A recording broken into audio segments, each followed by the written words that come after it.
Hello అండి అందరికీ. రీసెంట్గా ఒక ఆసక్తికరమైన సంఘటన అయితే జరిగింది. ఆ సంఘటన ఏంటి అంటే, రీసెంట్గా ఒక డిజిటల్ ప్లాట్ఫామ్ తెలుగు వన్ అని చెప్పేసి ఒక డిజిటల్ ప్లాట్ఫామ్ ఆ సంస్థ ప్రారంభించబడి దాదాపు 25 సంవత్సరాలు అవుతుంది కాబట్టి ఆ సెలబ్రేషన్స్ని ఆ సంస్థ యజమాని చాలా ఘనంగా నిర్వహించడం జరిగింది హైదరాబాద్లో. ఈ సందర్భంగా చీఫ్ గెస్ట్లుగా కొంతమంది వ్యక్తుల్ని కూడా ఆహ్వానించడం జరిగింది.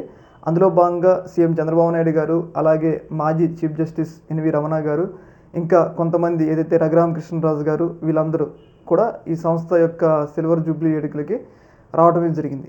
అయితే వీళ్ళందరూ మాట్లాడారు. ముఖ్యంగా తెలుగు భాష గొప్పతనం, తర్వాత వచ్చేసి ఏదైతే ఈ సంస్థ యజమాని యొక్క గొప్పతనం, ఇవన్నీ కూడా మాట్లాడుతూ వాళ్ళు పక్కకి వెళ్ళిపోయారు అనమాట. అంటే వీళ్ళు మాట్లాడిన తర్వాత పక్కకి వెళ్ళిపోయారు. తర్వాత ఒక వ్యక్తి వచ్చారు. ఆయన పేరు నారాయణమూర్తి. నారాయణమూర్తి మనందరికీ తెలుసు కదా ఎలాంటి వ్యక్తో. ఆయన లోన ఏదనిపిస్తే అదే మాట్లాడతారు.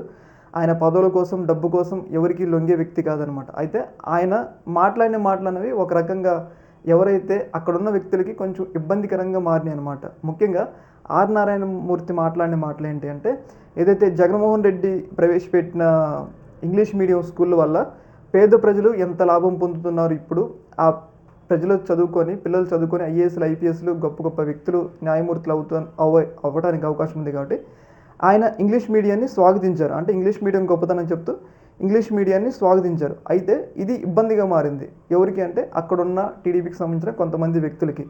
ముఖ్యంగా రఘురామకృష్ణరాజు లాంటి వాళ్ళు, ఎన్వి రమణ లాంటి వాళ్ళు ఏదో జగన్మోహన్ రెడ్డి ఇంగ్లీష్ మీడియం ఏపీలో ప్రవేశపెట్టినప్పుడు వాళ్ళు వ్యతిరేకించారు. తెలుగు భాష ఆగమైపోతుంది, తెలుగు భాషని చంపేస్తున్నారు అన్నట్లుగా. అయితే దానికి వ్యతిరేకంగా నారాయణమూర్తి మాట్లాడేసరికి వాళ్ళకి కొంచెం ఇబ్బందికరంగా మారిందనమాట. అయితే దీన్ని వైసీపీ వాళ్ళు తమకు అనుకూలంగా మార్చుకుంటున్నారు. చూశారు కదా, ఎలాంటి రాజకీయాలతో సంబంధం లేని ఆర్ నారాయణమూర్తి గారు కూడా ఆఖరికి జగన్మోహన్ రెడ్డి పేద పిల్లల కోసం ప్రవేశపెట్టిన ఇంగ్లీష్ మీడియాన్ని ఎలా పొగుడుతున్నారో చూశారు కదా. కొంతమంది పెత్తందారులు పేద పిల్లలకి ఇంగ్లీష్ దక్కకుండా వాళ్ళ వర్గాలు మాత్రమే లాభపడే విధంగా ప్రయత్నాలు చేస్తున్నారు. అది ఆఖరికి ఆర్ నారాయణమూర్తి గారు కూడా ఎండగట్టారు అని చెప్పేసి వైసీపీ తమకు అనుకూలంగా జగన్మోహన్ రెడ్డి గారు ప్రవేశపెట్టిన ఇంగ్లీష్ మీడియాలను అయితే చాలా పెద్ద ఎత్తున ప్రమోట్ అయితే చేసుకుంటున్నారు అనమాట. అయితే ఇక్కడ ఒకేసారి ఆసక్తికరమైన అంశం అనమాట. ఎందుకంటే టీడీపీకి సంబంధించిన అనుకూల వ్యక్తుల ముందే, తెలుగుని వ్యతిరేకించే వ్యక్తుల ముందే ఆర్ నారాయణమూర్తి మాట్లాడటం అనేది ఒక రకంగా వైసీపీకి ఆనందం కలిగించింది, వాళ్ళకైతే ఇబ్బంది కలిగించింది అనమాట. ఈ యొక్క అంశంలో మీ యొక్క అభిప్రాయం కింద కామెంట్ తెలియజేయండి. Okay, thank you.